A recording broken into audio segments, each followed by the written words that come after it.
તો આ બાજુ વાત કરીશું ડભોઈની। સમગ્ર ભારત દેશમાં 79માં સ્વાતંત્રતા દિવસની ઉજવી રહ્યો છે, ત્યારે આ દિવસ ભારતીય ઇતિહાસમાં અવિસ્મરણીય મહત્વ ધરાવે છે, કારણ કે આ દિવસે 15 ઓગસ્ટ 1947ના રોજ ભારતને બ્રિટિશ શાસનમાંથી સંપૂર્ણપણે આઝાદી મળી ગઈ હતી અને ઐતિહાસિક દિવસ બ્રિટિશ શાસનના અંતની યાદમાં ઉજવવામાં આવે છે।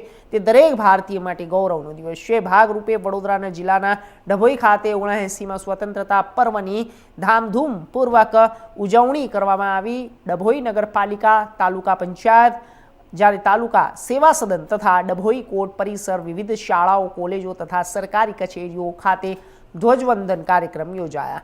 તેમાં ભારત માતા અને આન-બાન સાથે શાનમાં તિરંગાને પણ આદર સાથે હાજર સૌએ સલામી આપી અને દેશની આઝાદી માટેનું બલિદાન આપનાર સ્વતંત્રતા સેનાનીઓ તેમજ શહીદ થનાર શૂરવીરોને શ્રદ્ધાંજલિ અર્પણ કરી હતી।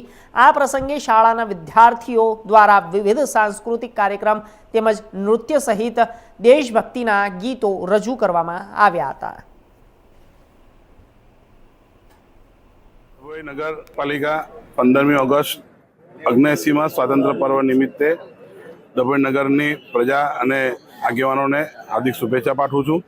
સાથે સાથે ડભોઈ નગરના સ્ટાફ, પત્રકાર, મીડિયા અને મારા વાલા સભ્યોને બી હું શુભેચ્છા પાઠવું છું। ડભોઈ નગર દર્ભાવતી કેમ બને તેના આશયથી નગરપાલિકા કામ કરી રહી છે, ત્યારે પ્રજાજનોનો સહકારથી પણ ડભોઈ સ્વચ્છ, સુંદર અને સમૃદ્ધ બને એ માટે આપણે કટિબદ્ધ છે। આપનો સહકાર એ જ નગરપાલિકાની અપેક્ષા છે। ફરીથી ડભોઈને દર્ભાવતી કેમ બનાવવા એ વિષનથી નગરપાલિકા ધારાસભ્યશ્રીની આગેવાનીમાં કામગીરી કરી રહી છે, ત્યારે હું અપેક્ષા રાખું છું કે નગરજનો પણ એટલો સહકાર નગરપાલિકાને આપે જેથી ડભોઈ દર્ભાવતી તરફ આગળ વધી શકે। 1947 15મી ઓગસ્ટે ભારત દેશ આઝાદ થયેલ અને તેને આજે 79 વર્ષ થયા છે। ભારત દેશે આ 79 વર્ષમાં ખૂબ જ મોટો વિકાસ કરેલો છે અને ભારત દેશ આપણો પ્રગતિ પર છે। આજરોજ ડભોઈ બાર એસોસિએશન દ્વારા ડભોઈ કોર્ટ સંકુલમાં પણ ધ્વજવંદનનો કાર્યક્રમ રાખવામાં આવેલો અને તેમાં એડિશનલ એન્ડ ડિસ્ટ્રિક્ટ જજ સાહેબ નાઓ દ્વારા ધ્વજ લહેરાવવામાં આવેલો છે।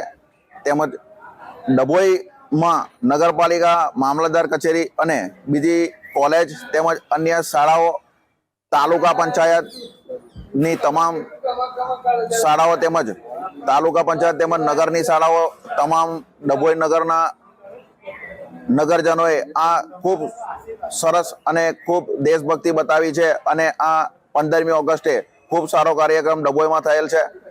તે માટે હું ડભોઈ બાર એસોસિએશનના પ્રમુખ તરીકે તમામને શુભકામનાઓ પાઠવું છું।